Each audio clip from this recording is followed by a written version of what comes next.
Hello, everyone, and welcome to another amazing episode of our Conversations in Horror podcast. I'm your host, Kevin L. Powers. I'm also the owner operator of Something Wicked Entertainment and Events, and I want to welcome you to our program today. So, if you've been following our program, what we love to do is I like to take an individual horror film, and me and a special guest are going to sit back, relax, have a conversation, kind of critique, analyze this film. Sometimes a good film, sometimes a bad film, sometimes it's everything in between. But what we try and do is we try and do the films that other podcasts aren't currently trying to dissect. I think this is one of the great things about our podcast is that we kind of do all the other types of films that no one else is going to take a crack at, so to speak. And the movie that we're talking about today is not one of those, thank God, because this film has actually been talked about by a lot of people, and there was a good reason why. And we're going to have our conversation on that reason. But before I get to the title of our today's film, I'd like to introduce our special guest. Her name is Sarah Panazzo. I'm going to welcome you, Sarah, to the show today. Hi, Kevin. And if you have been a longtime listener to our podcast, you will realize that she and I have done a lot of great conversations on many different types of horror films because she's about as crazy about horror as me, and she will talk about just about anything, which brings me to today's film, which is the 1999 film Audition from director Takashi. I'm gonna screw his name up. I'm so sorry again. And we just went through this 2 seconds before the show. Go, Panago, can you tell me exactly how it was again? I believe from what I saw it was Takashi Miike, and I apologize if we've butchered this. Yes, yeah, in which we need to actually get it right and know that it's right because he's done so many amazing horror films that we're hoping that we eventually get around to. But this is the first one that we are getting around to on this program, and it's one of his most well-known films, which is Audition, which is also based on the book by Ryu Murakami. I hopefully I'm not butchering his name because I've actually read several of his books. Due to the fact that I love this movie so much, I read the book, and then I started to read all of his other books. And the book is an amazing book, just like the movie is. So that being said, I do have to ask you, Panasso, what your kind of your influences or your kind of what were your original thoughts when you finally saw this film, and when did you actually see the film? Did you see it when it first came out, or did you see it a little bit later? I hope I did not see it when it first came out because I would have been like 7. That would have been a little bit much, Kevin. But no, I actually just watched it for the first time yesterday. Oh, okay. It has been on my list for the longest time. I've been told multiple times that I would love it, and I did. I love that it is very much one of those movies you can go in semi-blind or give people the wrong information about, such as Bone Tomahawk or From Dusk Till Dawn. I've seen a lot of people go in telling their friends that it's like a rom-com or a romantic movie, and then all of a sudden you get to the end. But it's creepy, it's sad, it's disgusting in literal and metaphorical senses.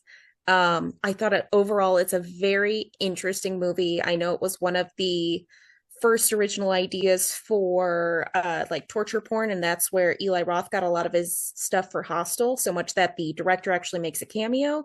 But I really loved it. There was one scene that I could not stomach, and it's probably not the one you're expecting, and we could talk about that later, but I absolutely love the movie. I would gladly rewatch this. It is perfectly messed up, and it's just a really good movie.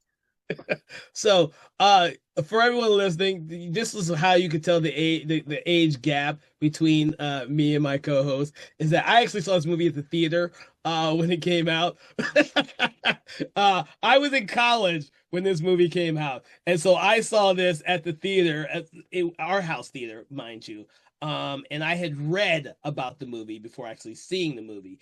So I don't actually believe that it was on the first run when I actually saw it at the theater, but I did see it at the theater, and I was completely blown away because I was not expecting that ending, and I had not read the books. I had no idea of who the director was because I had not seen any of his previous movies. So I came to this very new, only having read about what the movie was about.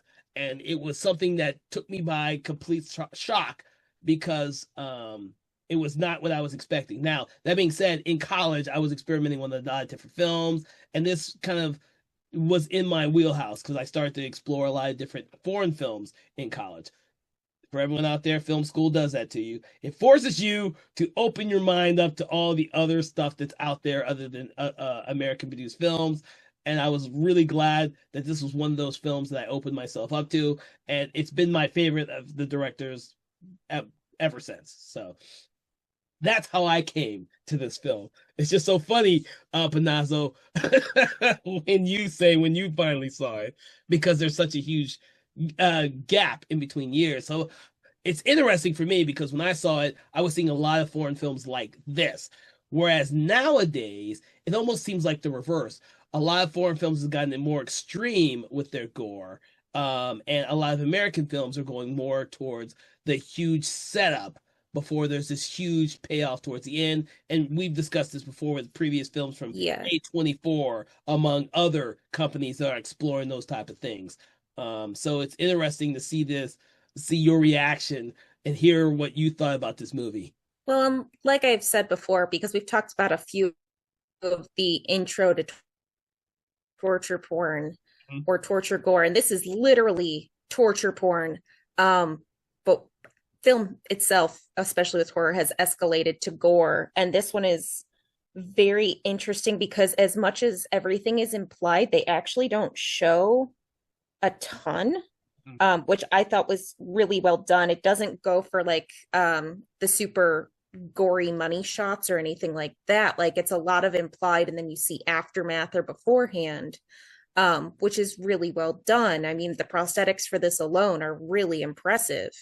But yeah, it's like we've said time and time again, it's interesting watching the development of torture porn, where this would have been extremely incredibly graphic upon release, whereas now it is much dialed down. And like I said, when we get to the point about what my most disturbed scene is, I would like to know what yours is first at some point, because I'd like to compare, and it's, like I said, probably not what you would expect. So I'm hoping everyone has at least familiarity with this film, and not so much like Panazzo, who waited until we actually did the podcast to watch the film. But we do need to kind of hint upon some of the stuff that's in the film, starting with some of the plot and stuff like that, for people who may have not seen this film for multiple different reasons, chief among them being that it's a foreign language film, so you have to read subtitles. And I do know there's a lot of people out there who kind of avoid watching films with subtitles, but trust me when I say this movie is definitely worth your time and effort if you don't normally watch films with subtitles. So I'm gonna play that, put it out there. I may butcher some names while I'm saying this, so please forgive me, everyone out there, as I butchered names. I try not to, and Panazzo will probably correct me when I do butcher them. But essentially, excuse me, it starts off with Haru.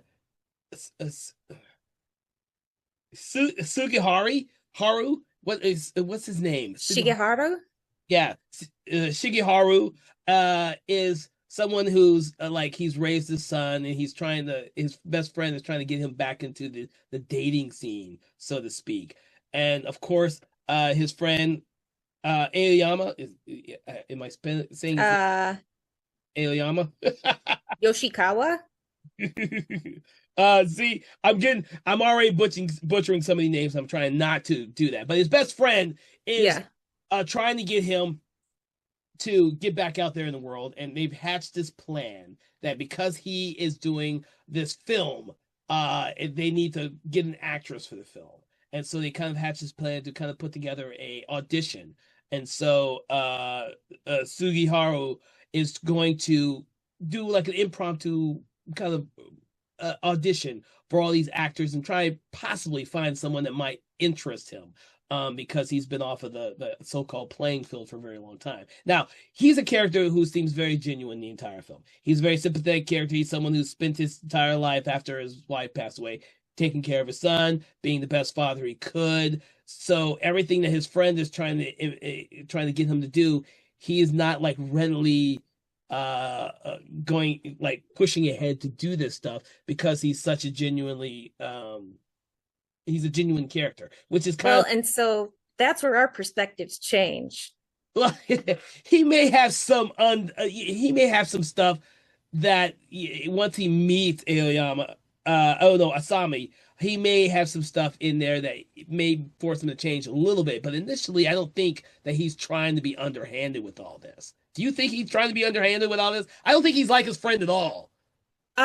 I think it's very hit or miss. I know his friend was the one who was like, no class, stuck up, stupid Yes. women. Where are all the attractive girls? And his friend kind of, and Shigeharu is just very much like, yeah, I guess. And then like, there's this nice woman next door that like is helping him out. Later on, you find out that he had a very minor affair with a coworker that he then completely ignored her about. And there's the whole ending that like hints at him having other kind of wants or needs, but the whole movie comes off as very misogynistic. Oh yeah, well, I will not disagree with that.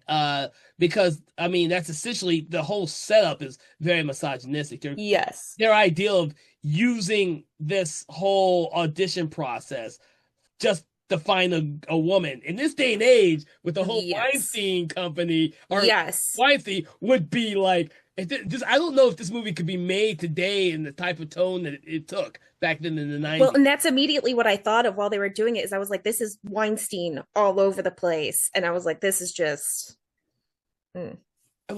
You know what? I could see that having watched this now after having all that Me Too movement stuff, you could see that. But when I saw it in fucking Yeah, 99, exactly. I was more sympathetic towards his character and not so much for his best friend, except for the fact that when his best friend finds out who he is involved with, he says he needs to check her out more. He's trying to, don't get too serious about this girl, all that type of stuff. He's not heeding his friend's advice at all. Yeah. And he's like, I've got it handled. I've got Yeah, it handled. Meanwhile, he's like ignoring every red flag that is yeah, thrown up there. And I guess we'll get to more of that when we get to the ending because I have questions because I know you've read the book.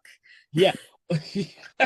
So, the audition process is an interesting one because Sugaharu meets Asami beforehand. I'm trying to remember how he meets her No, before. he doesn't really meet her. He's going through Oh, all of their uh, profile stuff. profiles. Yeah, that's right. He's going through their what do you call those things?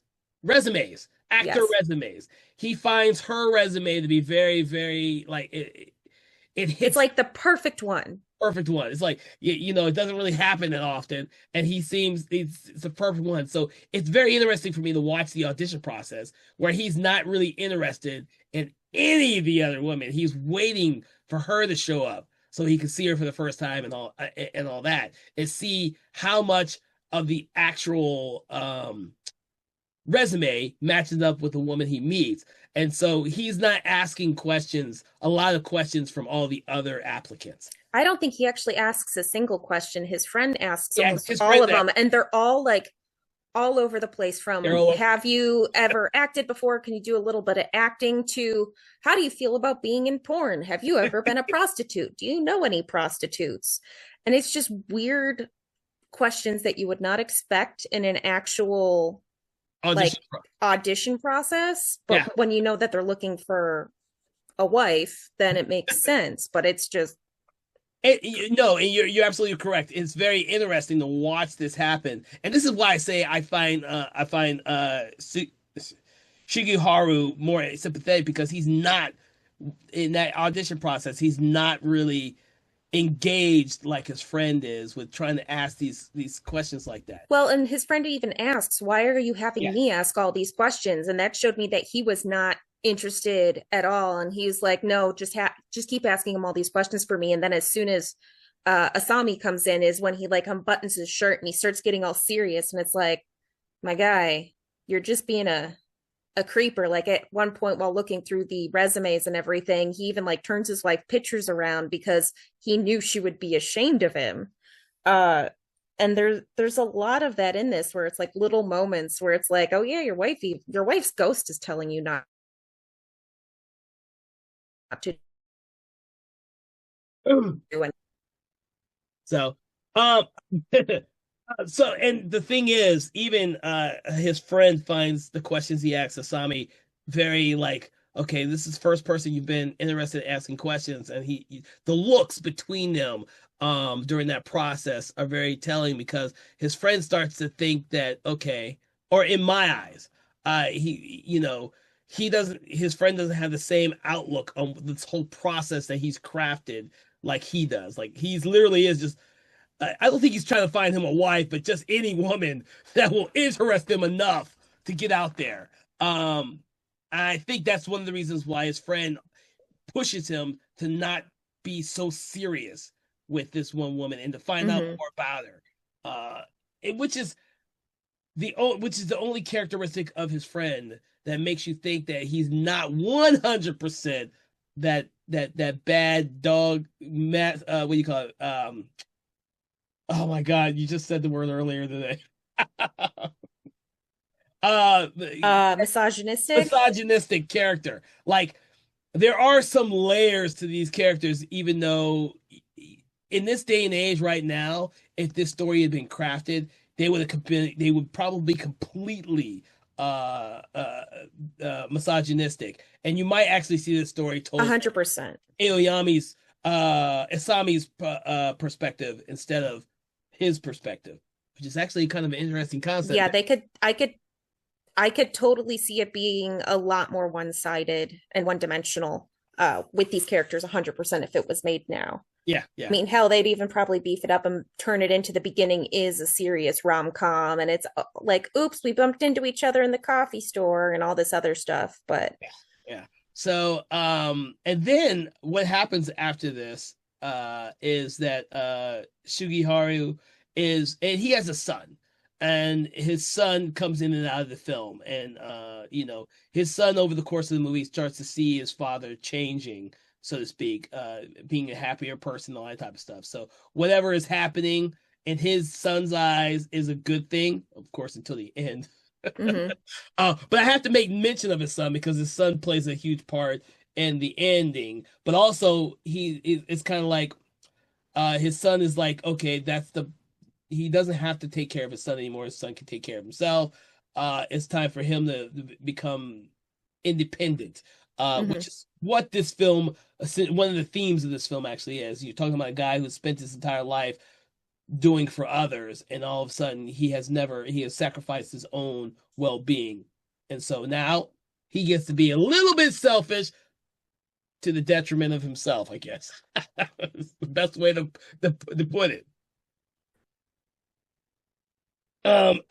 Okay, so going on from there, I'm trying to think of what's our next highlight because they do Asami and Sugihara do meet on several different occasions and they seem innocent at first. But when Sugihara wants to like drop Asami at her place, obviously he doesn't do that. There's these Yeah. little hints that he ignores these subtle things in the film that she does that are not 100% normal. Um, Well, and also just the way that she's dressed, which works in both cultures, because like in US culture, a woman wearing white normally means they're very mhm. pure, they're whatever. And she keeps having these red glasses of wine, and I'm waiting for it to spill on her. At one point, she comes out in the fur red coat when she knows she has him. But then in a lot of the Asian cultures, white is associated with death. So it works out really well on either side, as you know that he is literally flirting with death the entire movie, or it's implying that she's pure, but you know that she is not.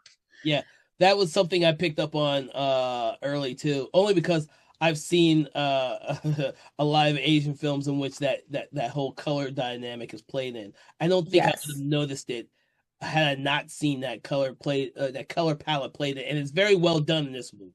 Um, Yes. I want to say the director's name, Miike. God damn it, I'm gonna screw up his name ever. Miike. Uh, he for some of these films when he was becoming more assured of his Hmm. talents, it starts to show, especially in this film. If you've seen any of his earlier films, he did a lot of movies on video as well. So a lot of his video movies, because that was part of the culture. He did tons of movies on video. Some of these type of aesthetics are not nearly as focused or he doesn't pay nearly as much attention as he does in this film. I think this is probably another reason why this film stands out among all those early films and what he does now, which is simply amazing what he does now. So okay, moving right along because I'm trying to see how many of these incidents we want to talk about in regards to their relationship. A lot of the second act of this movie is the building up of the relationship between these two characters. Yeah, it's And kind of in those three parts where the beginning is them doing the process of the audition. The yeah, second one is them dating together, which then ends up culminating in the weekend away. mhm. And then the third act is the entire bizarro dream sequence-esque thing. So yeah, so we keep making mention of maybe like a rom-com, and like the second act does play up a lot of those, but there's always that element of something that's odd or off. Yes, like Um, weird way she looks at him, or like at one point they're in the restaurant eating together. It's like when they're having the beer, and then all of a sudden it cuts to the rest of the restaurant being empty and it's just mhm. them, and then they're still talking, and it cuts to a different restaurant that they're in. And it's like it's very dream-esque of like the multiple dates together, Yes. but because he's always wearing a suit and she's always wearing a white dress, unless you're really noticing what they're wearing, it almost seemed like it was just one giant date. Yes, yes. I actually like that element though. I Hmm. don't think I really saw that the first time I saw the movie. I don't think I noticed it. I noticed this most recent watch. So even though I really love the movie, I think I've only seen it four maybe five times in the 26 years it's been out. So because Mike has done so many movies that I have not caught up with. I have not gone back to this one. Plus I read the book, so it was one of those things where I just haven't had a chance to go back. So some of these things I noticed while rewatching it because before now I didn't take the time to see all these little details like that. I did not notice that until the most recent rewatch, and I thought that was really cleverly hidden within the film, and which will reward watchers when they rewatch the film multiple times.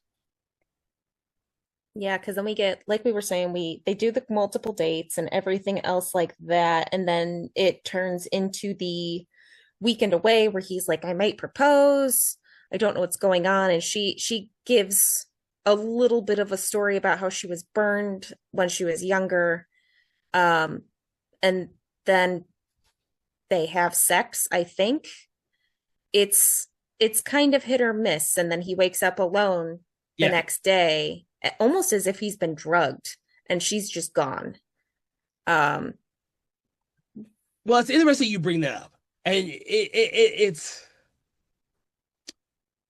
I mean it's one of those things where I think they did have sex, and that's the point at which a lot of what their relationship changes. yes, because I know Um, according to the book, it's what he says after sex that's what throws her into her frenzy. yeah. Because before that, we do have the scene where she's in her own place, and there's this big, large sack in the room, which we will learn later on the film that it's very important to. I do remember the first time I saw this movie in this sack. It had not dawned on me what the hell I was watching. I just kind of watched, it kind of glanced over it because I was in the movie theater watching. I think there was probably maybe two, three other people in the theater with me when I saw this damn movie. Um, I only remember that because most of the movies I saw at this theater were always empty. It's an art house theater. I was always pretty much by myself with maybe a handful of people watching these movies. Uh, and so that original scene the first time I saw it was kind of, what the hell? Okay. But it didn't dawn on me what it could possibly be. It's like one of those small little background details that just didn't stick with me.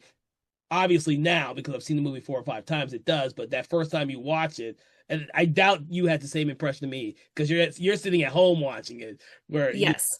yeah, I was like, what was your impressions of that? I mean, from this whole start of the body in the bag scene, and I was like, okay, obviously, like you've got the close up, the first shot, and it was one of the notes I made was like the first shot you see her is just waiting by the phone, and it kind of looks like a normal bedroom. And then every time they show her after that waiting at the phone, they show a little bit more, Yeah. and there's like the body in the bag, and then I was like, is this a dead body? What's going on? And then it moves, so clearly the person is still alive. The house is like semi distressed, destroyed, and The stress is a it good just keeps getting weirder and weirder. Like all of a sudden she's in a leotard one time because she used to be a word. dancer, and it it just gets really weird. And like I said, the further you go into those scenes, like you don't know if it's real, if it's a dream, is he imagining this stuff? Are we really seeing it? And it is very trippy. So you bring up something interesting because when I watched the film recently, I was trying to figure out if it's what some of the stuff that we're seeing is like wish fulfillment type of thing, stuff that he would like to have, or if it's like just a random dream, or I kept thinking that with this movie that there is this weird between both characters Yes. there is this weird idealized relationship life that they want, but they don't know how to achieve it in a constructive manner. And so a lot of this is how what I saw in the movie is like both of these people are they're broken people that find each other, in my opinion. Yes, a But 100%. but they're people who don't have a way of constructively creating a realistic relationship. So they have these idealized ideals that kind of conflict with each other. Like you want them to be together and to get through their shit and to have this great, because you think that they might be a great couple together, but they can't get past their own stuff. Yeah, because like when she's like, only love me, I'm like, okay, Yes. well, what is she going to think of his son and his dead wife? And well, we find out. But at the same time, it's like, I know he was like nasty up front, but then does he really deserve all this? Mm.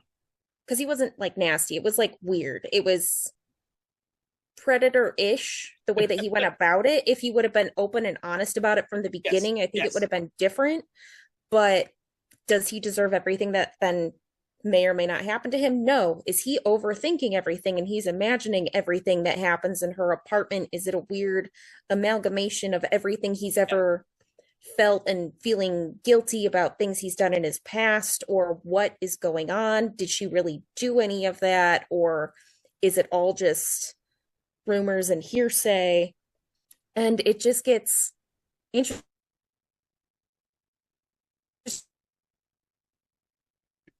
In the wheelchair a ghost? Or did she actually cut his head off? Or did she not cut his head off? Or what is going on? And it gets so crazy. Uh, yeah, it does, and it gets very surreal.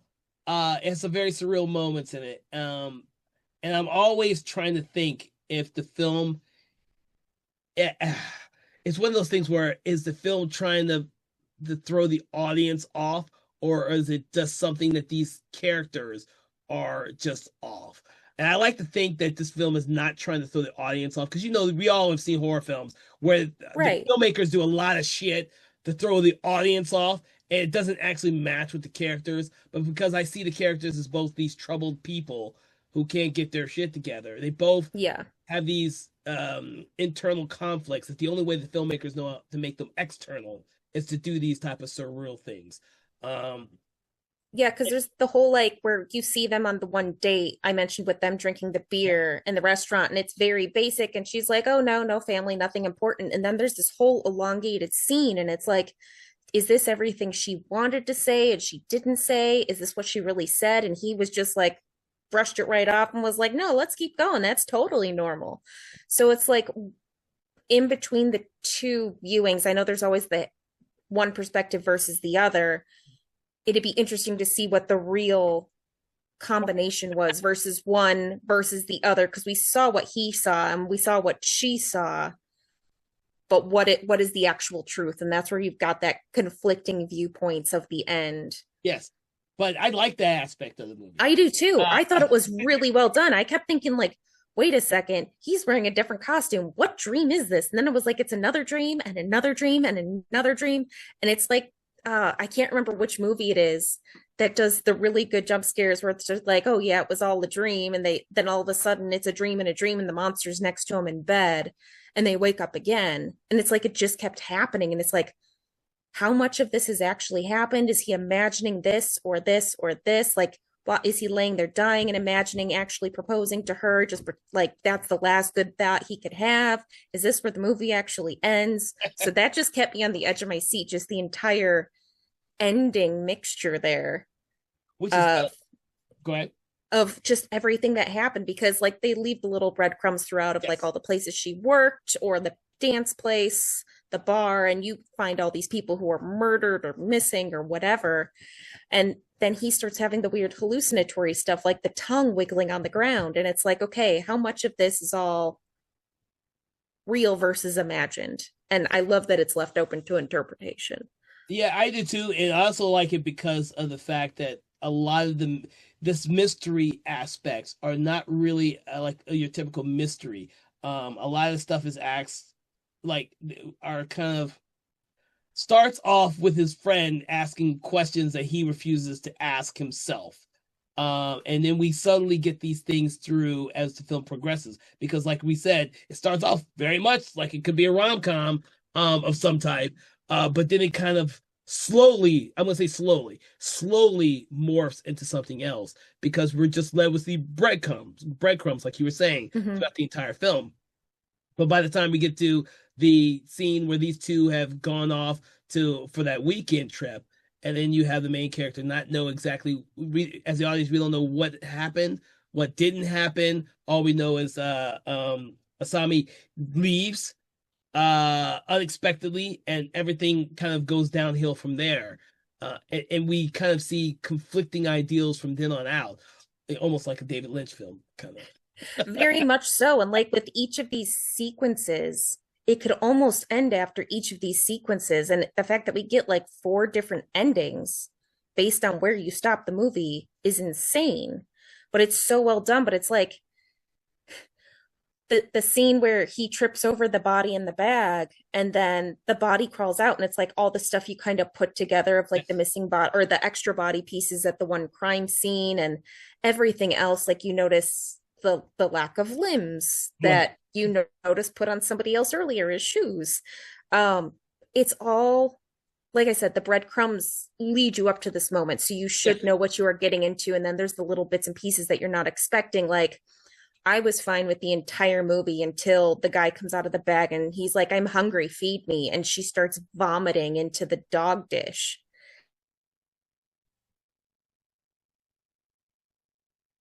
Watching it, the rest of the Is that wheels and everything else, and it's like the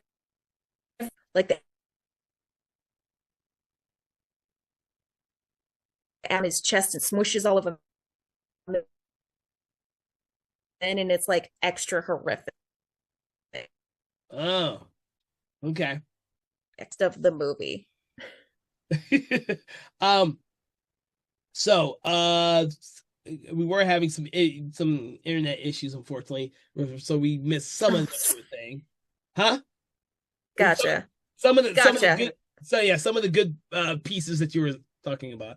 But that's okay because we're not gonna get. If for those who have not seen the film, some of that stuff is actually, you probably need to see rather than us tell you all of the Yeah. But needless. yeah, so yeah, the food bowl scene is the scene that got me. End of story. Really, okay. Yeah, like I said, vomiting is one thing, and then it went that extra step further, and I was like, nope.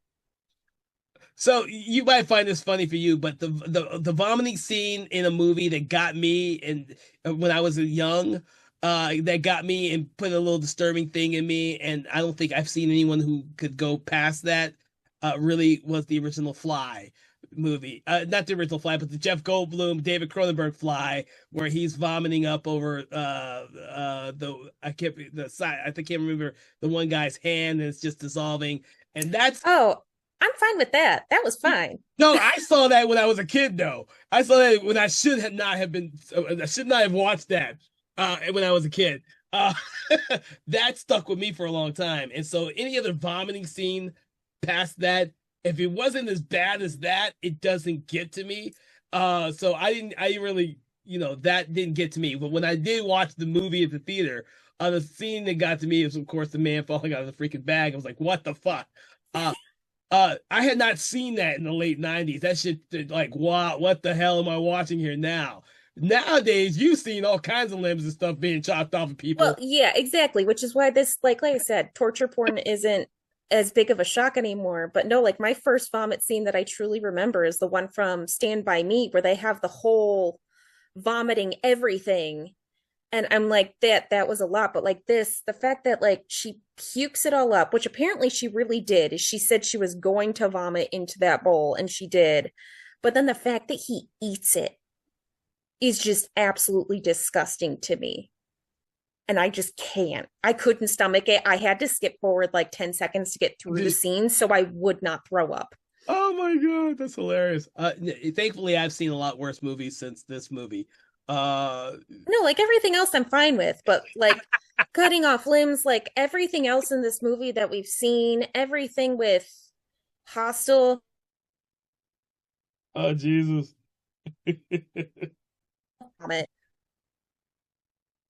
Oh, I do want to mention, since we are talking about missing limbs and stuff like that, I recently finally got around to seeing the movie American Mary. Have you seen that one? I haven't, but I know it's also inspired by this. Yes, most definitely. There is a scene of one character. I'm gonna have to put that on our list, so we have to talk about American Mary. But the one scene in the film where she is strategically, surgically cut off lots of limbs and other things on the one person she's keeping captive. That's literally the film I see that was inspired by what happened in this film. Most directly, because she literally is keeping him chained up with no limbs or anything like that. He's just not in a sack. Yeah. But pretty much, yeah. I mean, I can see where this film has inspired so many other filmmakers since then. Like we've talked about Hostel already with Eli Roth, and Eli Roth having him come in, the director come in and be in his actual movie. Yeah. Stuff like that. There's a lot of stuff like that this film, which in '99 was still, I can't remember when the French extreme cinema came out, but the Japanese and Chinese films, horror films, were very much kind of still on the down low, so to speak. Yes. And this was definitely after like some of the really hardcore French ones that nobody even talks about. But I believe High Tension was after this, which is that's the one that made one of the big ones. 2003. 2003. So several years after this, we would get what we would call the extreme gore from French people who used to never do stuff like this. Yeah, the fact that we had to go from gore to extreme gore really says a lot. But yeah, I mean, even inspiring other things. I mean, the beginning of Ghost Ship with the taut wire. I mean, there's a lot of that in this. I mean, there's the whole feet thing, which can also be taken from Misery and everything else. Yeah. But you can see where it has influenced a lot of the gore films, especially where it doesn't show a lot, but it shows enough that you know what's going on. And so while we're talking about this, because I really do want to make sure everyone is aware of this, that Japanese horror cinema has been extreme way longer than any other country, in my opinion. And I had to make sure I looked this up so I did not get what I'm about to say wrong. Because I could dates for some of the Japanese extreme gore. I kind of forget certain films because I don't watch them when they came out. But because this was in '99, I want to bring up another film that's kind of early, much earlier than this, with some of the type of same ideals with the gore, which is Evil Dead Trap from '88, and of course in '92 they did Evil Dead Trap 2. Neither one of them are on our list to talk about on the podcast anytime soon, but for me, the Japanese cinema was putting out a lot of extreme gore films that Well, I just mean, even like Battle Royale. I mean, like Battle Royale. the fact that these books existed long Mhm. before most of the movies too say a lot. I mean, even looking back at the culture, I mean, the whole act of seppuku and everything like that is very horrific. Um, but yeah, I mean, this is you can go on and on about this stuff, especially for Japanese horror, especially. Yeah, and Battle Royale only came out a year after this. So, Yeah, exactly. It was very close. I know the books were probably oh released yeah, similar times, I want to say. yeah. Which, by the way, I still have yet to read the book. I have the actual book. I have not read it yet. I need to sit down and read that. So, for everyone who's listening, I also read a lot of translated books from Japanese films. So it takes me a little bit while. I know I'm a slow reader, people. I'm not nearly as fast as Panazzo here, who reads all the time. No, I don't. It's called audiobooks, Kevin, because it's easier while it's driving. And actually, Battle Royale, the book came out in April of 99. Oh wow, they So, made that movie. Wow, really close to each other. Okay, interesting, interesting.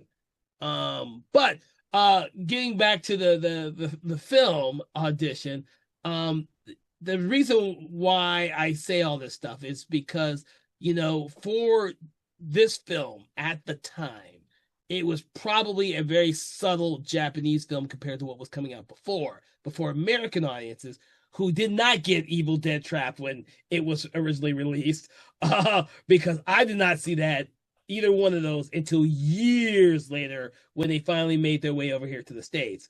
Audition was one of those rarities, in my opinion, that made it over here to the States due to the notoriety of and the popularity of the film when it came out. I'm assuming in popularity of it when it came out in Japan, because it got a theatrical release here. At least I saw mhm. it theatrically.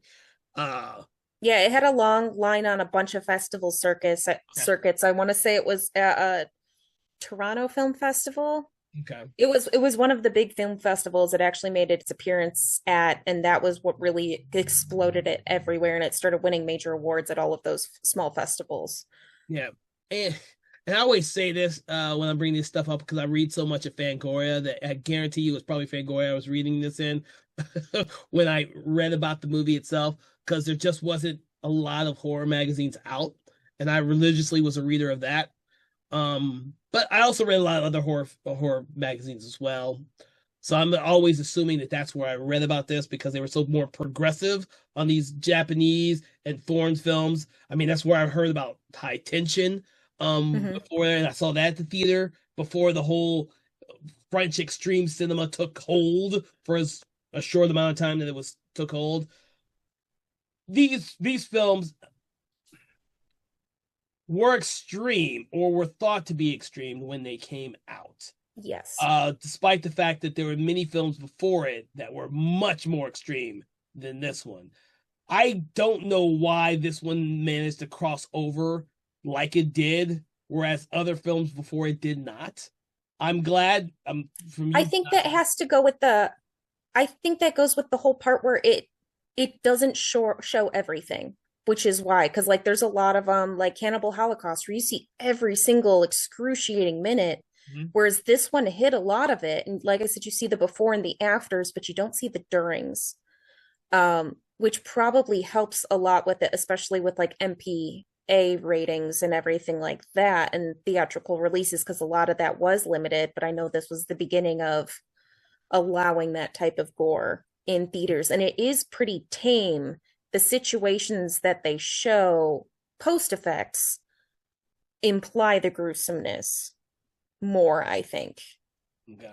And I think that's the only reason why it was able to cross, whereas a lot of them were not shown because of how visceral they were. Oh yeah. I I would be I in 88 when Evil Dead Trap came out, I was like, I don't know how audiences would have taken to that movie. Yeah. I am not a fan of Evil Dead Trap. I think it's a little extreme for even me. I think the second one was a little bit more watchable, but either way, they are films that are kind of out there, and I've seen a lot of Japanese films that are out there. Uh, I don't think a lot of them are talked about enough in terms of film circles. horror film extreme cult lovers. Like I look at your face, Panaz, and I'm not even sure you've ever heard of Evil Dead Trap. I wasn't. I was just Googling it and I was like, oh, uh, but I oh, do. What was that? So oh, I think my audio just finally caught up. But no, I was searching for it because I hadn't ever heard of it. yeah. So I will say this for everyone out there: you can go down these deep rabbit holes of Japanese horror and cult cinema. They are one of the countries that has explored a little of everything in terms of horror. I know that there are a lot of films that don't cross over to the United States that often. You have to really dig and you have to dig deep for them. We're lucky enough that the Evil Dead Trap movies have become a huge cult following and they've been remade by multiple different major labels. And so there's some really good copies out there of it. So there's amazing copies of Audition out there. That this was readily available as well as streaming. This one's actually streaming. I don't think anyone's streaming Evil Dead Trap anywhere. You might have to definitely look for one of the really good versions out there to see Evil Dead Trap. I think you're more likely to find the sequels to Sudoku. No, not Sudoku. Uh, the what is the ring character? I can't even think of her name anymore. Those multiple sequels that's a franchise that never seems to die. The Ringu films and yeah, there's tons of those out there that you can find readily available. But I do want to implore people who have not seen this film to check it out, mostly because Mike has done some amazing early, rough, and gory and unusual films in his early career. Um, Nowadays, he's kind of leveled back. Don't get me wrong, he's still doing some amazing work now, but he's also done some kids films and some he's kind of gone the Steven Spielberg route of doing a lot of films that kind of toe the line with his extreme earlier films, and they're more commercial. There we go. That's a good word. He's done a lot more commercial films. This one is kind of like right at the cusp of his commercial viability, and it's because of how extreme the ending is. And we have not discussed all the intricacies of the ending yet for many different reasons. I'm still trying to debate whether or not we should discuss all of the endings because it's such a gut punch, I guess is the best way. Yes. And I know there's people who have not seen this film, like you hadn't seen it before. So I do want to say it is a gut punch of an ending. So how much do you think we should say about the ending of this film? Because it's this is a rough one. Most films we talk about films that we know people have seen, and so talking about the endings is perfectly fine. And Yeah, so, and like right? we said earlier, like based on when you possibly stop the movie, there are so many different possible endings to this movie. It can be all over the place. And I mean, we can just generally talk about Let's the scariness of them, unless you want to do one by one, or you can just say overall scariness. You know what? That's a good point to say because throughout this film, you're not really scared, but there is a lot of tension, a lot of suspense Yes. in this final act. It is done in a way that you will think that the rest of the film before it is subtle, but the moment that Asami shows up at his house, and she has a plan, I guess is the best way to describe it. A plan for him. And Um, it very much is a roller coaster of, you could almost just say they're all dream sequences. I would say a roller coaster of dream sequences where you get the crazy, rough and gritty, whatever, and then all of a sudden it'll cut to a more relaxed, and then it'll cut to a more suspenseful, and then it'll go back to violent, and it bounces around so fast. yeah, You can get whiplash just watching the ending. yeah, But it is so well done that it is totally worth the effort. yeah. It is definitely worth the effort, and very tragic as well. Yes. And it's not just for it's for both characters. It's tragic for both characters. And I think that's what the film does successfully, in my opinion. It's like I said, my thing about this movie is this is about two people who just Yeah, because we haven't even talking about her whole situation, which I think is just best left to the actual movie. But it does make you sympathetic for both characters. Uh, but yeah, it is very intense. it's it does a really good job too. This is like what we always say in a lot of horror movies. A lot of movies they fizzle out in the third act. They fizzle out. But with this film here, this film doesn't fizzle out.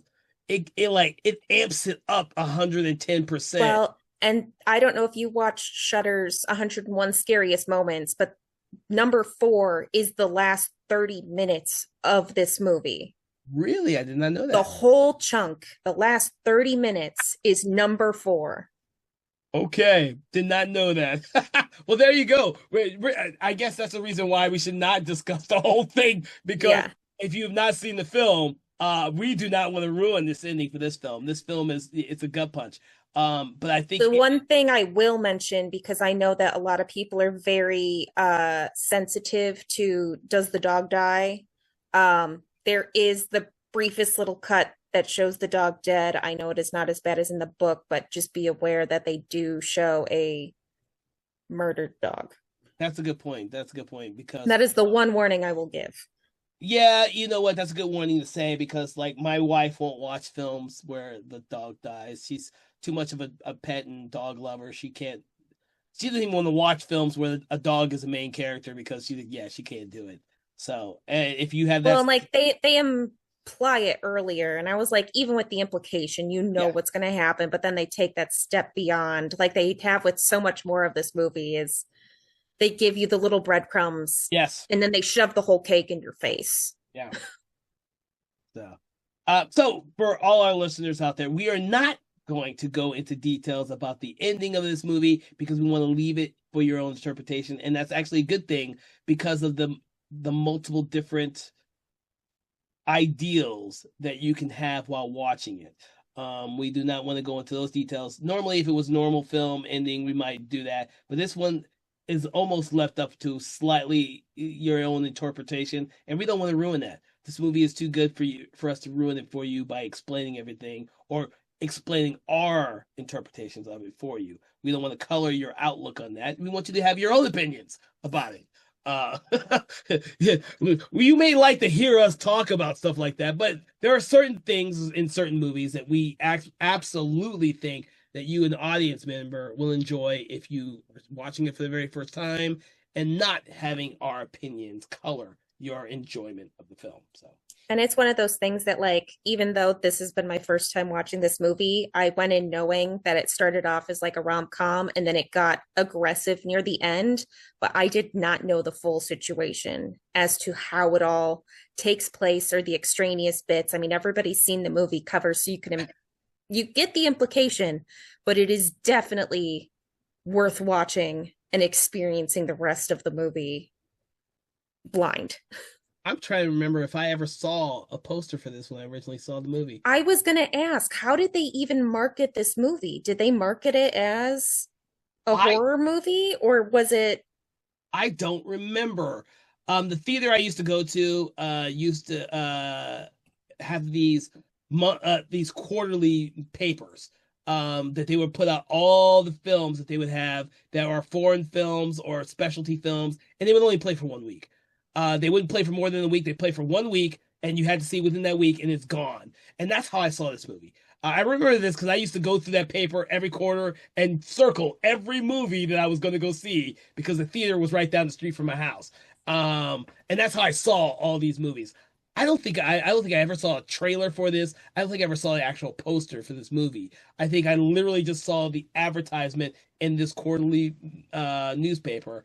I circled it and went to go see it because I had read about it in like Fangoria or one of the other horror magazines I used to read at the time. I think that's how I saw this movie. The Yeah, poster now seems a little bit more uh the image that most people are associated with the movie now seems a little bit more modern and not necessarily the original poster for when the movie came out. I could be wrong. I don't know. I don't know. Uh Yeah. I just have no clue. I know I've never seen a trailer for it. Even now, I never saw a trailer for it. I literally read about it and went to go see it. Yeah, no, same. Like I said, I've seen the poster for it a ton where she's on the front with the wire, but that's about as much as I knew outside of the starts as a rom-com, ends as a slaughterhouse. Which is so funny when you say it because I never thought of it like that. Like I haven't talked about this film with a lot of my horror friends because a lot of my horror friends haven't seen it. Like you hadn't seen it before watching Hmm. the show. They hadn't seen it one because it was a foreign film and you had to watch subtitles. Um, and so it's not a film I've talked a lot about outside of probably ever really. I Well, mean, and that's why I love watching these movies with you, Kevin, because I end up talking to other people about these things. They're like, I've never even heard of this. And I was like, well, you should, because it's totally worth it. oh Jesus! So now you can go out there and watch some of these other Japanese horror films that I've watched. Oh, I already do. I remember watching The Wailing and Yep. what was the other big one that came out last year or the year before? Exuma. Oh yeah.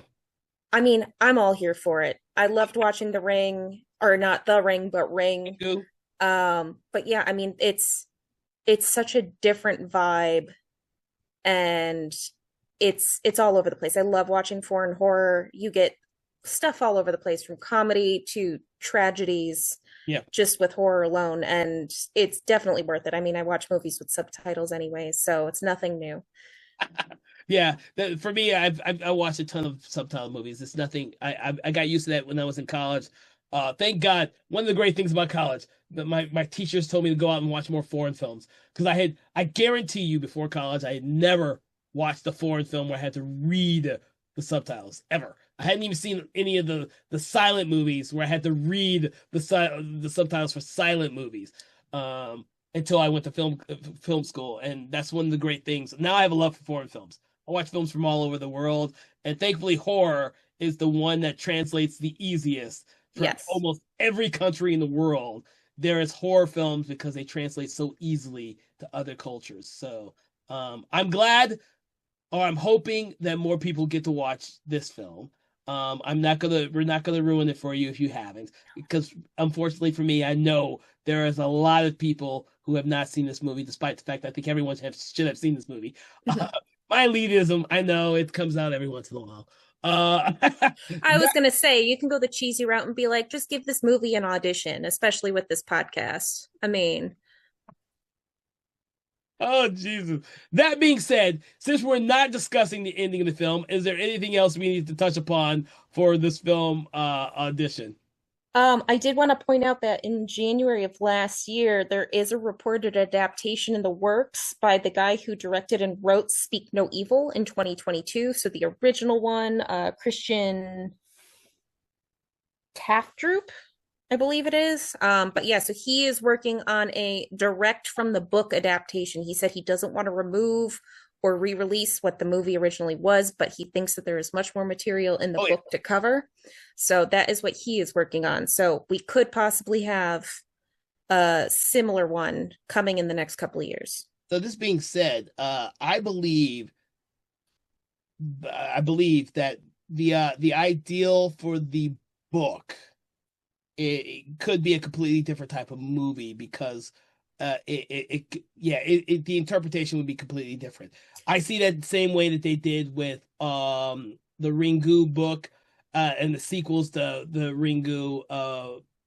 I've read all the books and they could never do the books as movies the way that they are originally written because they're more science based than they are horror. It's so odd that Ringu. Did you ever read the book? I don't think you. I haven't. It's been on my list, So the entire but series, I have wanted to.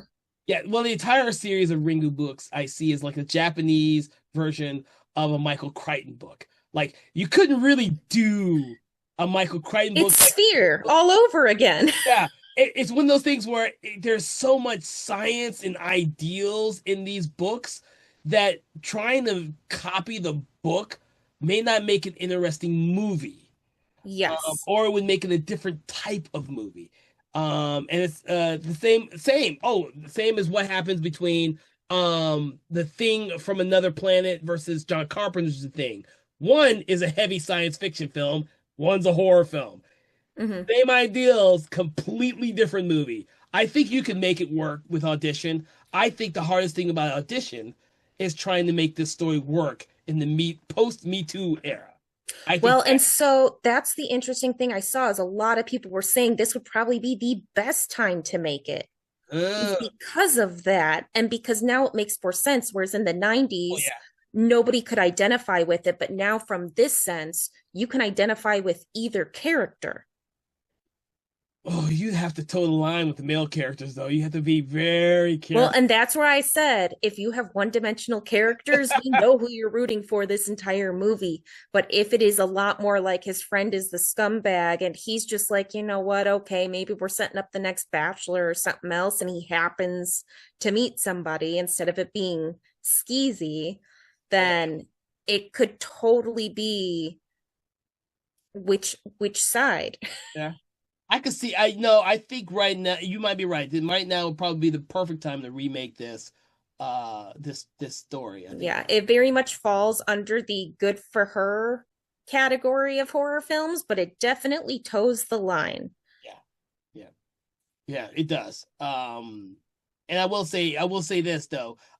For you who are watching this, pay attention to like the flashback scenes with her and her ballet sequences and stuff like that, because those scenes make you feel more for her character and what happens to her and why she is the way she is.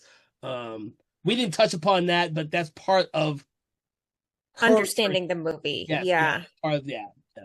So, uh, with that, everyone, what we love to do is we love to rate the movie from 1 to 5, and we do it based on something that we find in the film, an object or a quote or saying or something like that is what we rate our movies by. 1 being very poor, 5 being amazingly excellent. Where on the spectrum, Panazzo, do you place Audition? And what object or thing or saying do you use?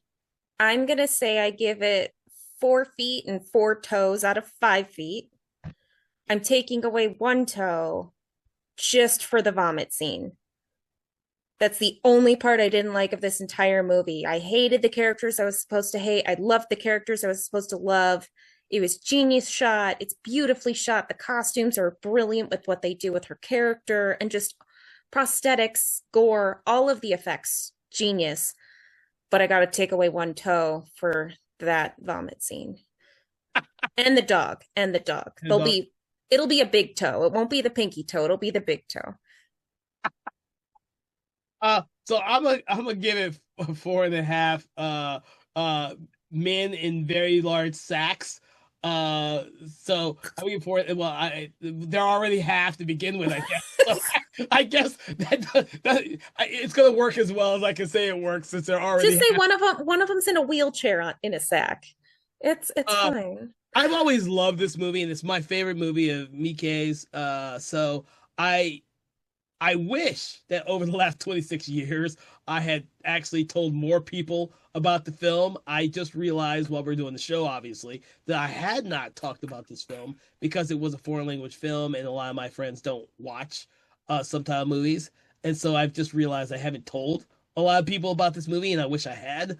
But that being said, I have read a lot about Miike's films, early films, and I have unfortunately gone have not caught up with a lot of stuff. He has done too much shit.